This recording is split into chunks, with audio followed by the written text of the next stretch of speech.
جو مختلف درجات ہیں، تو کس درجے میں ہم جو ہے اس عبادت کو رکھیں گے حج کو؟ اور اسی طرح بعض لوگ اس کے تعلق سے سوال یہ کرتے ہیں کہ کیا فوری طور پر یہ ہم پر جو ہے فرض ہو جاتا ہے؟ کس مرحلے میں ہم پر جو ہے یہ عبادت فرض ہوتی ہے؟ جزاکم اللہ خیراً، آپ نے بڑے ہی اہم نقطے کی جانب توجہ دلائی۔ ویسے حرکت میں برکت ہے، ہمارا کام عمل کرنا ہے، عبادت کرنا ہے، اور ہماری حرکت سرعت اور سبقت کے ساتھ ہونی چاہیے۔ جیسا اللہ نے فرمایا سارعوا، تیزی کے ساتھ خیر کے کام کرو، سابقوا، ایک دوسرے پر پہل کرو، کمپٹیشن کا ماحول بنا رہنا چاہیے۔ تو دین کے کام اس انداز سے انجام پانے چاہیے، کرتے رہیں۔ وَقُلِ اعْمَلُوا فَسَيَرَى اللَّهُ عَمَلَكُمْ وَرَسُولُهُ وَالْمُؤْمِنُونَ، عمل بھی کریں، اور یہ عمل یہ دو خصوصیات کے ساتھ، سرعت کے ساتھ، تیزی کے ساتھ، اور سبقت کے ساتھ ایک دوسرے پر پہل کریں، منافست کا ماحول بنائیں، مسابقے اور مقابلے کا ماحول بنائیں، یہ اللہ کی خاطر ہونا چاہیے۔ دوسری بات یہ ہے کہ ہم کو اس سلسلے میں 3 روایات ذہن میں رکھنی چاہیے۔ لوگوں کو اللہ تعالیٰ نے مستطیع بنایا، صاحب حیثیت بنایا، صحت بھی ان کے پاس ہے، مال و دولت بھی ان کے پاس ہے، عورتوں کے لیے محرم بھی موجود ہے، لیکن لوگوں نے اپنی اپنی پریارٹیز بنا کر رکھی ہیں، ترجیحات، کہ کوئی یہ سمجھتے ہیں کہ ہم لڑکی کی شادی سے پہلے فارغ ہو جائیں گے۔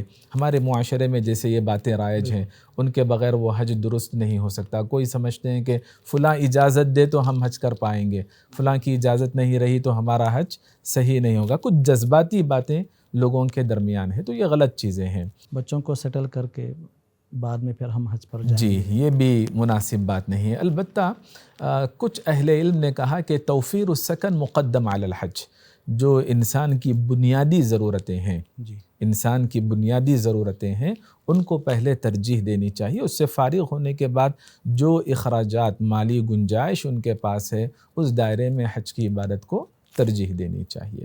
بچوں کو سیٹل کرنا، اس کا کوئی ضابطہ اور پیمانہ نہیں ہے۔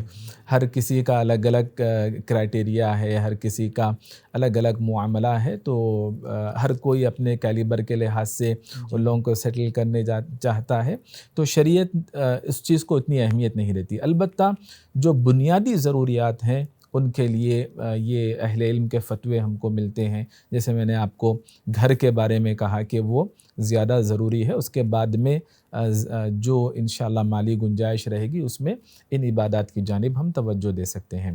میں نے آپ سے ذکر کیا تھا کہ 3 روایتیں ضروری ہیں، ذہن میں رکھنی چاہیے ہم کو، ورنہ لوگ یقیناً دین اسلام نے اس عبادت کو لچکدار بنایا وقت کے اعتبار سے۔ یہ عبادت فرض ہے، لیکن نماز کی طرح نہیں۔ جیسے نماز ان الصلاۃ کانت علی المؤمنین کتابا موقوتا، بر وقت فرض ہے، فلاں ٹائم پہ آپ کو پڑھنا ہے، اول وقت بتا دیا گیا، آخری وقت بتایا گیا۔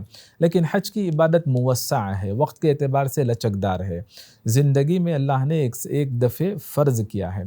لوگ اس لچک کا غلط فائدہ اٹھاتے ہیں، اور اس لچک کو، وقت کی لچک کو غلط انداز سے سمجھتے ہیں۔ اسی لیے کہا گیا کہ تعجلوا الی الحج یعنی الفریضہ، جو حج فرض ہے اس کو ادا کرنے میں عجلت برتنی چاہیے، تاخیر نہیں کرنی چاہیے۔ ایک تو شریعت عمومی طور پر خیر کے کاموں میں سرعت، سبقت اختیار کرنے پر ابھار دی، عمومی طور پر۔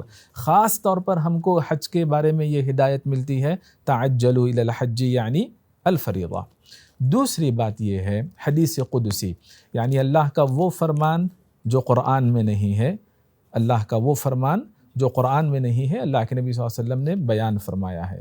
حدیث قدسی، ان عبدا صححت له جسمه ووسعت علیہ فی المعیشہ، اللہ نے فرمایا میرا ایک ایسا بندہ جسے میں نے صحت مندی، تندرستی عطا کی، ووسعت علیہ فی المعیشہ، مال و دولت میں بھی برکت عطا کی، تمضی علیہ 5 اعوام، 5 سال گزر جاتے ہیں اللہ کی ان نعمتوں سے فائدہ اٹھاتے ہوئے، محظوظ ہوتے ہوئے 5 سال گزر جاتے ہیں، لا یفد الیہ، 5 سال کا ضابطہ یہاں پر بتایا گیا، لا یفد الیہ لمحروم، یہ نعمتیں رکھنے کے باوجود، اتنی مہلت سے فائدہ اٹھانے کے باوجود وہ کعبۃ اللہ کی طرف رخ نہیں کر رہا ہے، لمحروم، تو وہ بدنصیب بندہ ہے، حج کے اجر سے، اس کی فضیلت سے محروم بندہ ہے۔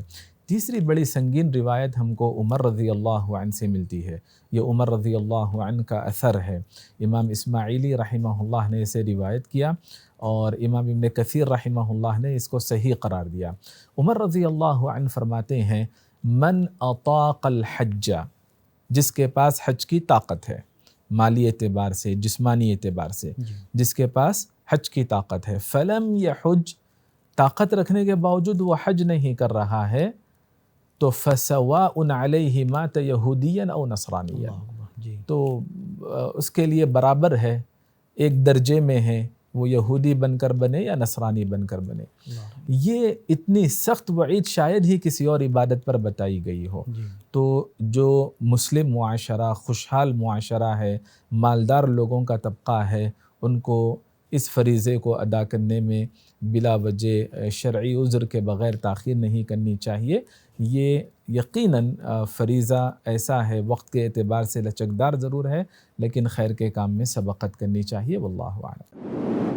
مرسی ٹی وی کے مزید ویڈیوز کے لیے ہمارے چینل کو سبسکرائب کریں اور بیل آئیکن کو ضرور دبائیں۔ جزاک اللہ خیرن۔ مرسی ٹی وی، پیغام رحمت۔